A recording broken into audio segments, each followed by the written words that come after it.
How you doing over here? Frankie Russo, 77 WABC, my 100th show. You know, it's crazy. So before we get to what we're going to talk about tonight, we're going to go for a half hour. We're going to talk about America's team. Go to facebook.com/Frankie Russo Show. Click on America's team. Help America's team. Help our veterans. We're going to raise $50,000 for our veterans, for the men and women of the United States Armed Forces, to fight this post-traumatic stress disorder. It's a problem because it's causing massive suicides. So please go to facebook.com/Frankie Russo Show, and you'll see the America's Team icon. You click on America's Team. It's a crowdfunding. As you know, we're going to raise $50,000. I promise you, we're going to rent 3 or 4 rooms. We're gonna get the doctor, the nurse. We're gonna get the handheld biofeedback devices. We're gonna document it. We're gonna make it nice for the men and women of the United States Armed Forces, and then we're gonna publish it. And we're gonna keep going. But we got to raise this $50,000. We're gonna make it happen. Frankie Russo, America's Team, Facebook.com/Frankie Russo Show. Okay, good. Now I'm gonna give you my motto. Now, every week we got Obama, fraudulent selective service cards, statistically significant, attached to the Clinton Foundation. We got the Iranian Global Terror Network. We got the Iranian surrogates, and that's how we move. Okay, so now I got articles. By the way, and this is my 100th show here. I got a lady here named Zoe and a lady named Erica. And you know Dan, he just walked in. This is my pre-show. I just want to relax a little bit. So I just flicked over an article called "The New Iranian-Backed Terror Group Makes Inroads in the West Bank, Gaza." Right? I go to the model. Drawing. Yeah. Iranian Global Terror Network. Iranian Revolutionary Guard Corps, Quds Force, General Soleimani, ISIS, Al-Qaeda in Iran, Al-Qaeda Iran Nexus, Hezbollah, Iran Nexus. I got Afghan Taliban Iran Nexus, Hamas Iran Nexus, CARE. I got ISNA and NAIT, Alevi Foundation, Bank Melli of Iran, and Assa Corporation. And now we have another one. So just so for people understand what this is all about,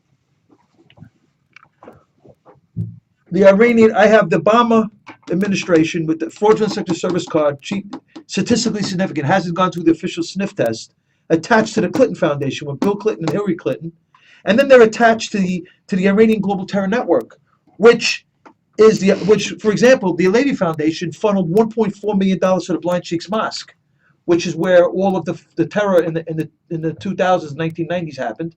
So, Frankie Russo, what does this mean? Why bring this up? Now, understand, I'm on the outside looking in.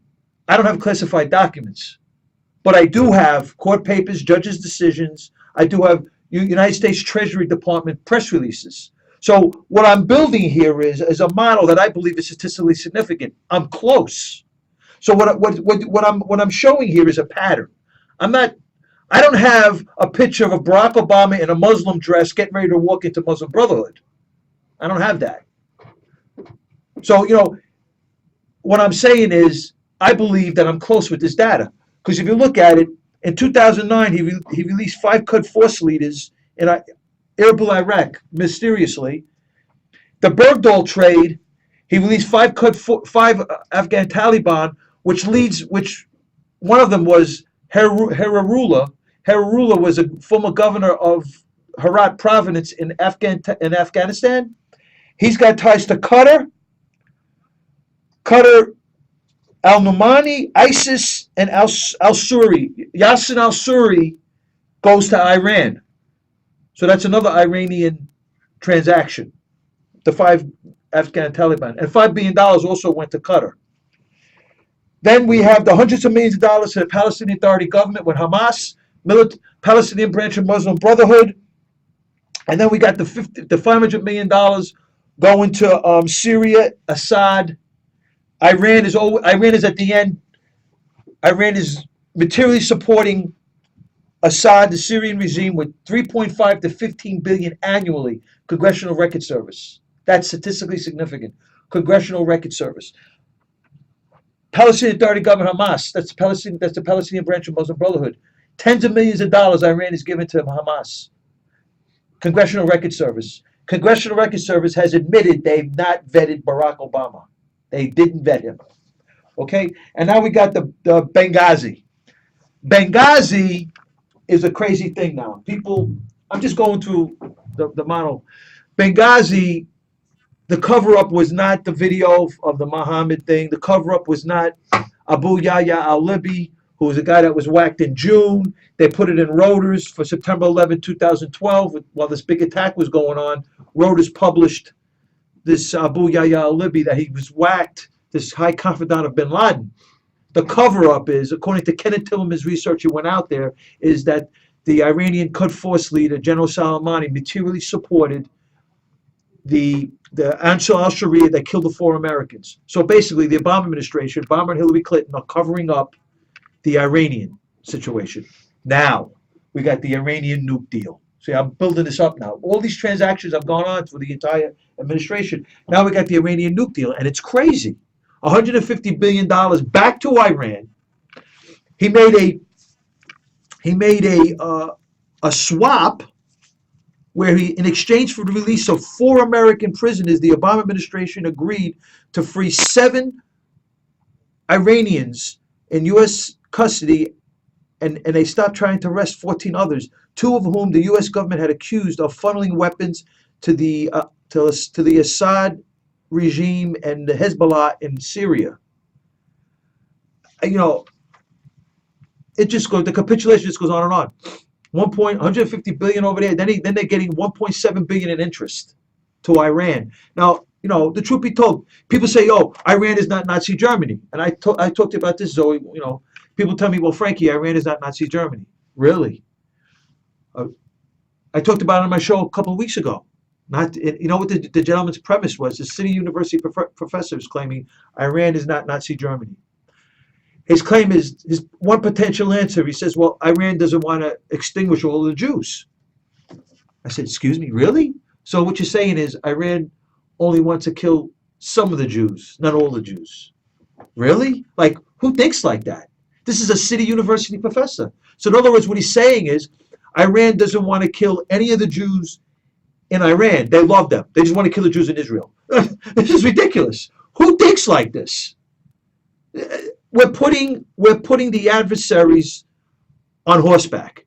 And what's going to happen is we're going to rule the day that we made these deals with Iran. We should be sanctioning them economically up to wazoo, but we were. But so to get to this now, we have another one here that Iran is backing, and it's called Harak al-Sabrin. Harak al-Sabrin was established in 2014, has begun in recent months to boost his public profile on social media, and is believed to receive, this is the Washington Free Beacon, it is believed to receive $10 million a year from Iran via funds that are smuggled through a large network of tunnels built by terrorists to facilitate illicit travel beyond the Gaza Strip. And like Hezbollah, Iran-funded terror group that controls territory along Israel's northern border. What's up, my brother? Come back some other time. No, you could talk to the ladies over here. Who needs headphones? Just play the mini. Just one? One. Well, are you gonna call screen? Yeah, you alright with that? I got no problem with it. Well, sometimes you just want, a young kid to do it. I was a young kid at one time. No, I don't mind it. Just that they're new. Do you think you could show them one of them or two? Oh, you want to learn how to call screen? Yeah. Really? I can show you. And you could do it and show them? Yeah. Okay, I good. wish. I can. But who needs headphones now? Nobody. Who's told me to need Well, headphones? okay. I just untied these headphones for no reason. I got headphones. He's got headphones. All right, we'll save them for the next time. Yeah, when you're ready, come in and if you want to watch me Why Should we you- go in now? Or? Nah, because he's got to run that another hour network Oh, thing in there. Yeah. So just let us go. 12:30 good for you? Hmm? 12:30? Report found No, that 'cause El he's still running the Chapo network in there. Yeah, it's had gonna a be- funnel it's through gonna be- Fast and Furious. El Chapo was just captured. All right, we'll see you then. Thank you. All right. Thank you, my brother. El Chapo was just captured. No, it isn't. A rifle was discovered at the hideout of El Chapo in Mexico and reportedly funneled through the gun running operation, Fast and Furious.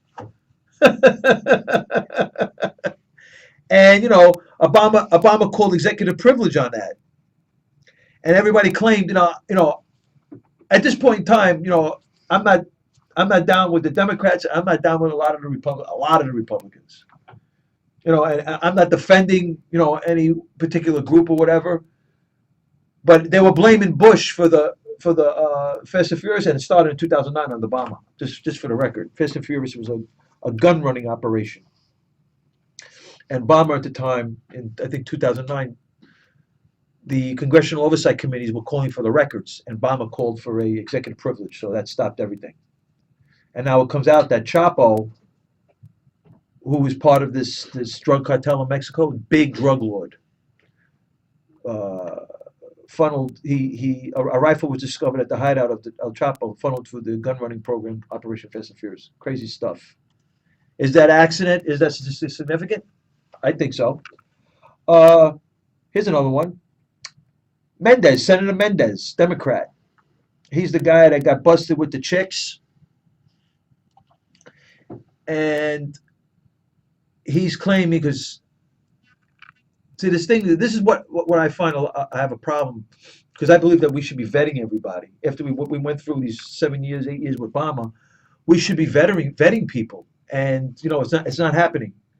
And, for example, Bob Mendez is a United States Senator, and he was involved in the soliciting of I don't know if it was an actual prostitution ring or something like that, but Mendez, yeah, Senator Mendez, young girls. Young girl. Under the arm. right? And this is a guy that has access to classified documents, and it's known in the intelligence communities that in the liaisons is how they exchange information. And call me crazy, call me nuts. I think it's something that has to be looked at.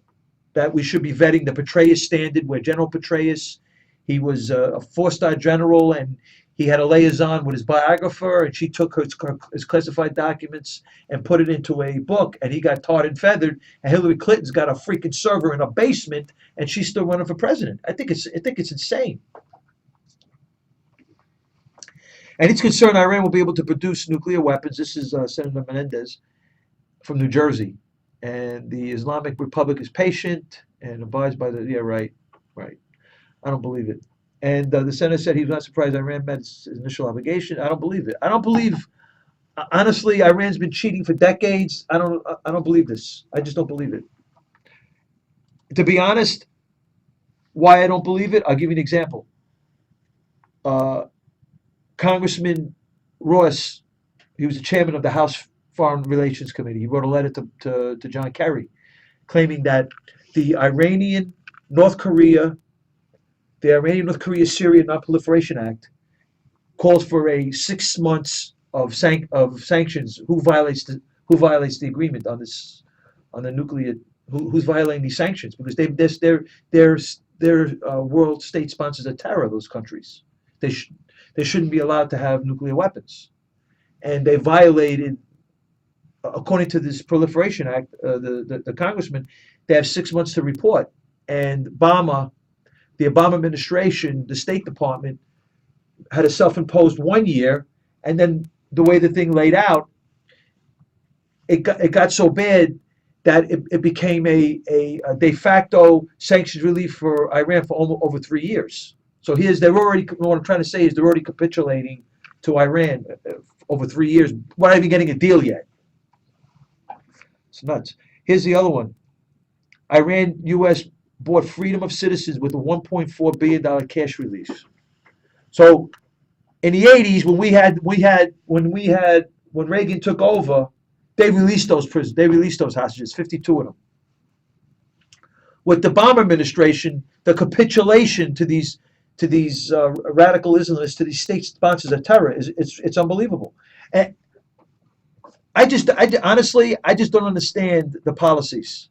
I mean, I understand that people have opinions or whatever, and I love my country, I love America, and I just don't understand the policies. The United States released $1.7 billion in cash assets to Iran in a bid to buy freedom of its spies held by Tehran.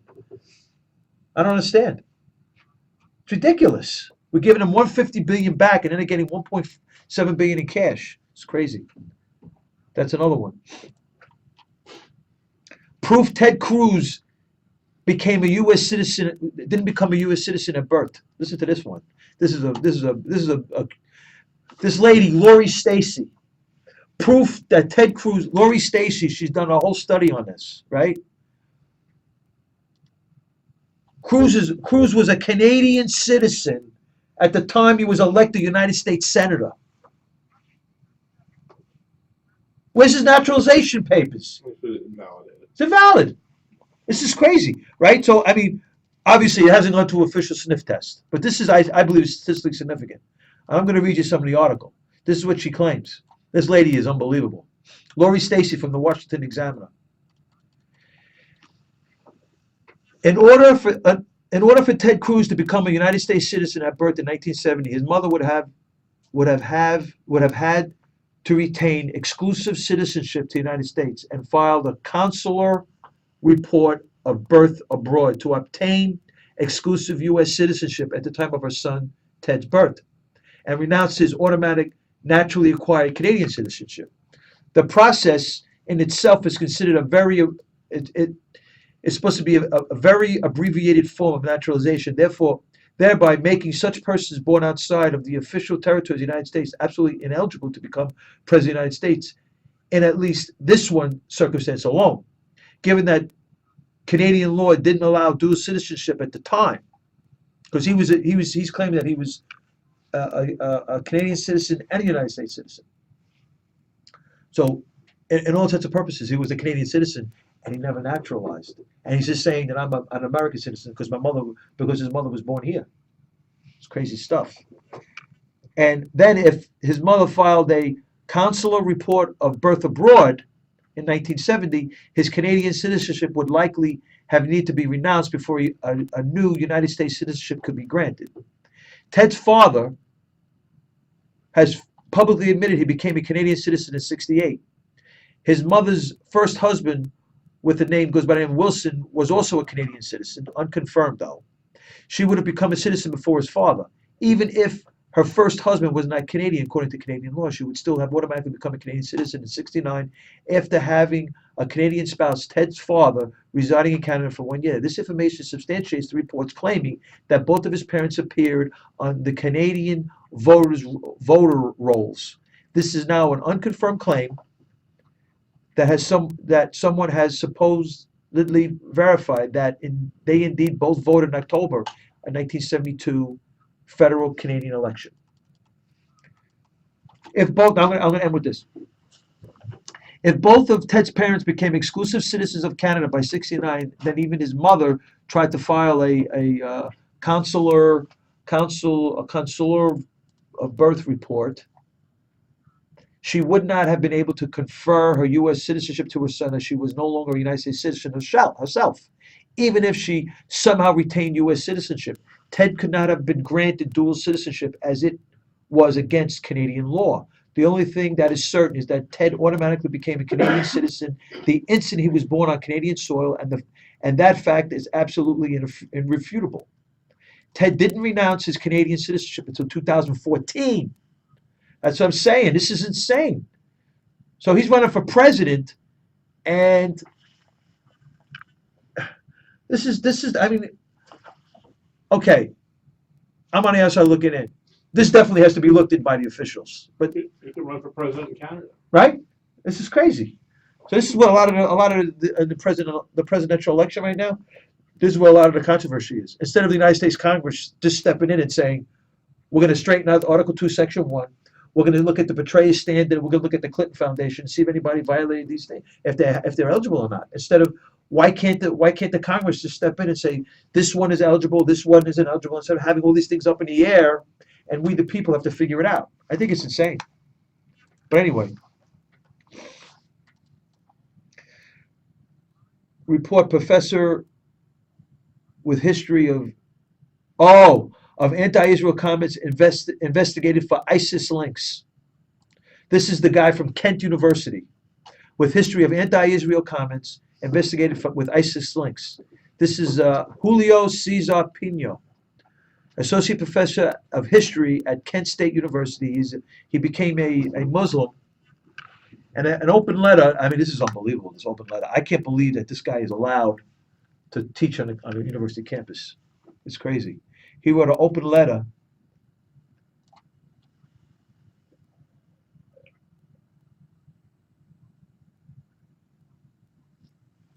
I hold you directly responsible for the murder of over 1,400 Palestinian children. This is not symbolically, legally justified homicide on your part, but actual cold-blooded, calculating killing for which you are culpable. This guy's a professor at Kent University. The duty of the academic is scholarship for its own sake. The duty of the revolutionary is to make the revolution with Fidel Castro. Fidel Castro? Murderer! Murderer! Wow. They're opening up Cuba. Who's getting the money? Who's getting the money? The people? Castro. The Castro brothers. The government staying the same. They're opening up. What's happening? They're like the Koch brothers. Oh no! How, that's crazy. How could you compare what? Well, they control all the wealth. They took over the typical quasi-socialist, quasi-communist. They're against all of the people, all the business people that have all the money, right? They take over and they become the capitalists. Castro's worked between I don't remember the exact numbers, but it's upwards of $20 to $100 million Castro's worth. He owns maybe 12 homes. And he tells everybody that he gets a fee of maybe $500 to $800 a month. He lies to the people, is what I'm trying to say. Fidel Castro.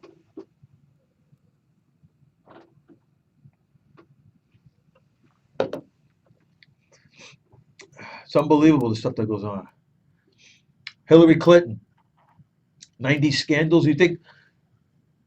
I think the scandals are going to hurt her. And you know, I'm not going to lie. I don't pull no punches. I'm supporting Donald Trump.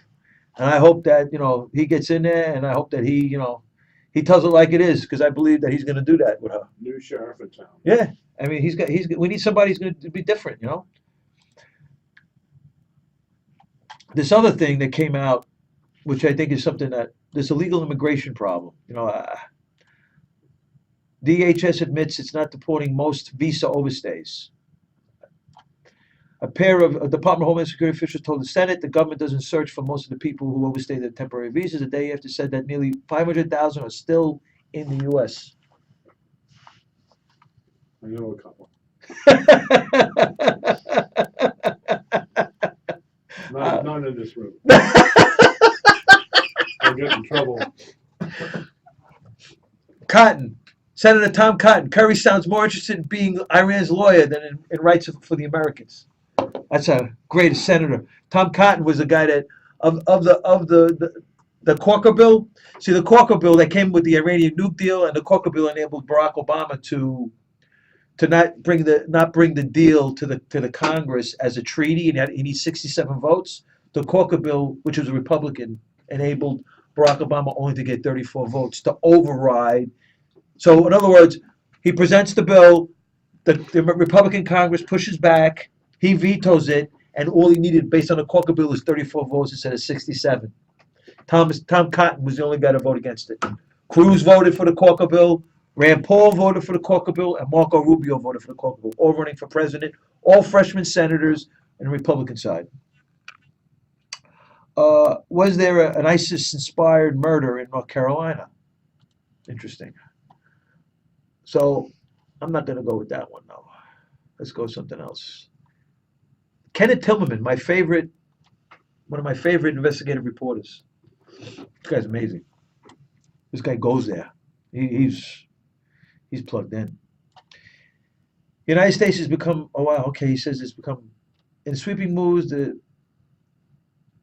gave the lie to repeated assertions by Secretary of State Kerry, there'd be no comprehensive deal with Iran. The United States on Saturday gave Iran a clean bill of nuclear health, lifted sanctions on more than 400 Iranian government entities and individuals, and swapped U.S. citizens held hostage by Iran for Iranian nationals convicted of violating U.S. export control laws. I mean, it's unbelievable what's going on with this Iran, and we're going to live to rule the day. Flashback, Drudge report, 527,127 aliens overstayed work. Iran began construction on 2 new nuke plants. Report bomb threats target 26 New Jersey schools. Americans kidnapped from Iraq. Oh, that's what I want to look at. Obama administration released Gitmo detainee who threatened to cut America's throat. This stuff, people don't, a lot of things people don't, they just think that, why are you bringing it up? You're hating on Obama or whatever. And, it's just, you can, if you take some of these things and isolate them, I guess you might be able to, you could draw that argument. But what I do is I put it together and it's a pattern. Now, the way I look at it and the way the model's constructed, it's a pattern that's developed and it culminates to the Iranian nuke deal. It's statistically significant, I believe, that Iran has been that Obama administration has been acquiescing and capitulating to the Islamic Republic of Iran since before he even got in. He wrote 4 letters to Khomeini before he got in, wanting to make this big deal with him, and he's been capitulating ever since until he got this. And it's no hate on the intelligence agencies, the CIA, the FBI, and because they're just doing they're just taking orders from the executive branch of the United States government. The Pentagon, the same thing. They're taking orders from the executive branch of the United States government. That's it. So here's this other thing that I wanted to talk about. I got like 5 minutes left, and then we'll get to the live show. 2 things I want to talk about is this quickly. The Americans. So Americans were kidnapped. Official Americans kidnapped from Iraq. A group of Americans missing over the weekend in Iraq, kidnapped from their interpreter's home in Baghdad. Okay, so it's going to become a problem, I think, because I was reading one of these articles here. Let's see, which one was it? Is it this one? With Iraq. 3 citizens were taken, according to credible reports, transferred from Iraq's Sadr city, ruled by an Iranian-backed Shiite militia headed by the ruthless group called Al-Sad. Iraq's story. The 2 men and women were partying late at night in South Baghdad, that one Iraqi source described as red light district. The source speculated that while partying, the 3 apparently made the critical mistake of bragging that they have American passports. That turned them into a commodity. So the Shiite-heavy Iraqi government is wow. So the kidnapping took place, and John Kerry, listen to this. Now, understand something. There was the Iran-Iraq war in the 80s. Went on for almost 10 years. The Shiite Sunni sects of Islam. This is why this model is like so statistically significant.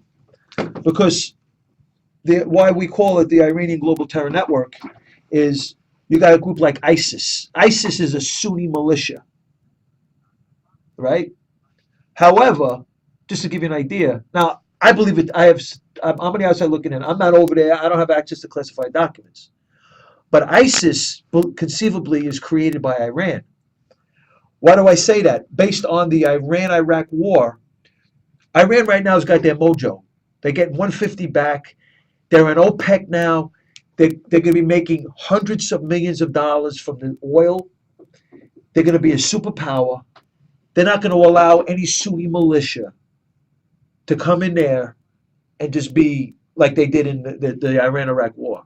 They're going to have their hand in there, and they're going to have some sort of control of this thing. So ISIS goes back to Musa Abu al-Sakwari. Al-Sakwari was the first leader of Al-Qaeda in Iraq, and he was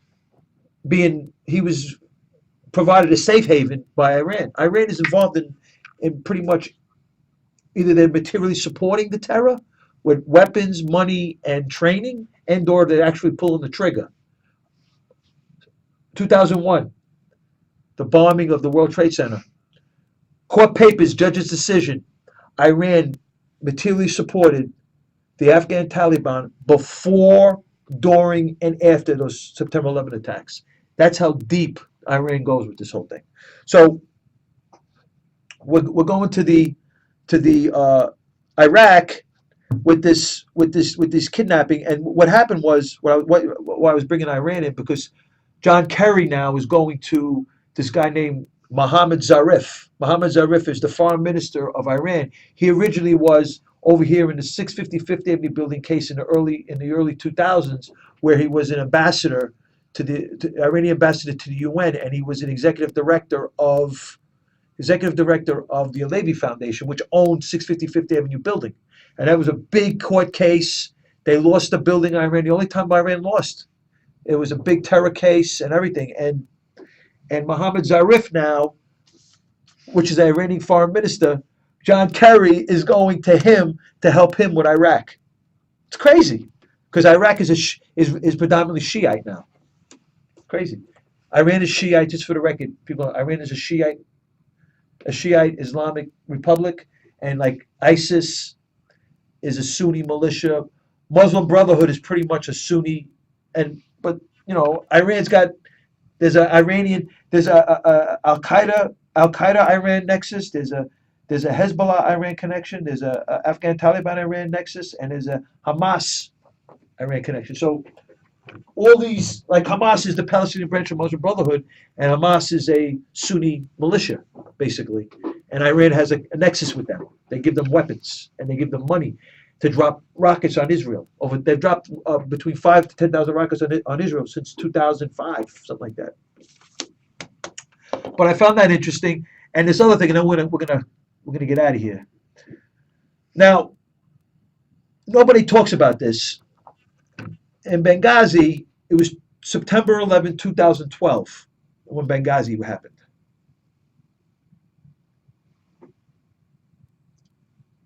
And now, September 14, 2012, 2 dead as protesters attack U.S. Embassy in Tunisia. At least 2 people were killed, 29 others were wounded on Friday when police fought hundreds of protesters who ransacked the U.S. Embassy in Tunisia in their fury over a film. Do you believe this? Reuters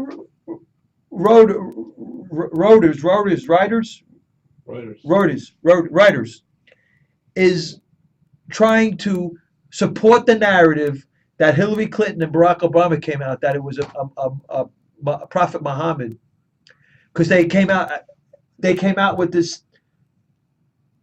It wasn't the video. It's been proven in the FOIA, the Freedom of Information Act documents garnered by Judicial Watch. It wasn't the Muhammad video. It wasn't the video from the leader of Al Qaeda, Dr. Zawahiri, who claimed that it was Abu Yahya al-Libi. The attack on Benghazi was due to this Abu Yahya al-Libi killing in June. And they did something. They did the same thing for September 11, 2012. I went to the movie on 13 hours. The attacks in I think started at 6 a.m. in Libya. There's a 7-hour difference. Reuters, wherever the hell they are, they published an article September 12, 2012 at 3 a.m. in the morning. So they were very much aware that attacks were going on already in Benghazi. And they were already framing the argument. They were already covering themselves up, is what I'm trying to say. crazy. Anyway, that's the pre-show.